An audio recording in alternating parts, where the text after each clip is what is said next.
பிரியமானவர்களே, அன்பான சகோதர சகோதரிகளே, உங்கள் யாவரையும் சந்திப்பதில் மிகுந்த மகிழ்ச்சி அடைகிறேன்.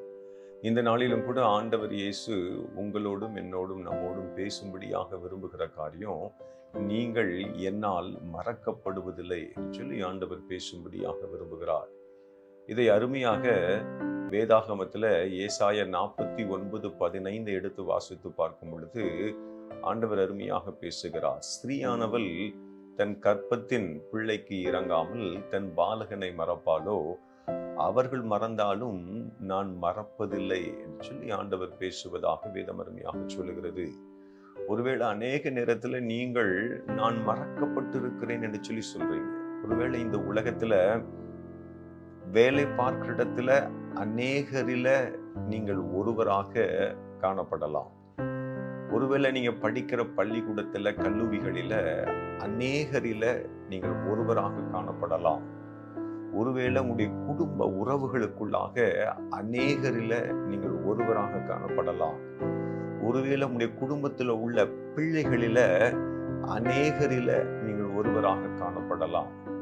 ஆனால் ஆண்டவர் இயேசுவுக்கோ நீங்கள் சிறப்பு மிக்க தனித்துவம் வாய்ந்தவர்கள் என்று சொல்லி ஆண்டவர் பேசும்படியாக விரும்புகிறார். அவர் உங்களுக்காக வந்தார். அவர் உங்களுக்கு சந்தோஷம் சமாதானம் கொடுக்கும்படியாக வந்தார். அவர் உங்களை மீட்கும்படியாக வந்தார். அவர் உங்களை உயர்த்தும்படியாக வந்தார். பிரியமானவர்களே, ஆண்டவர் இயேசு உங்களை நேசிக்கிறார்.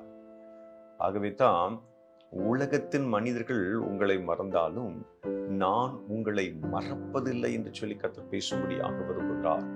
ஒருவேளை நான் மறக்கப்பட்டிருக்கிறேன், நான் ஒடுக்கப்பட்டிருக்கிறேன், நான் நிராகரிக்கப்பட்டிருக்கிறேன் என்று சொல்லிக் கொண்டிருக்கிறீர்களோ, நீங்கள் ஆண்டவர் இயேசுவால் மறக்கப்படுவதே இல்லை என்று சொல்லி ஆண்டவர் இயேசு இந்த காலை பொழுதுல உங்களோடு கூட பேசும்படியாக விரும்புகிறார்.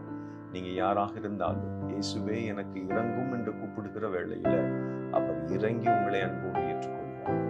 கண்களை மூடுவோமா, ஜெபிப்போம். ஆண்டவரே, நன்றி செலுத்துகிறோம் சுவாமி.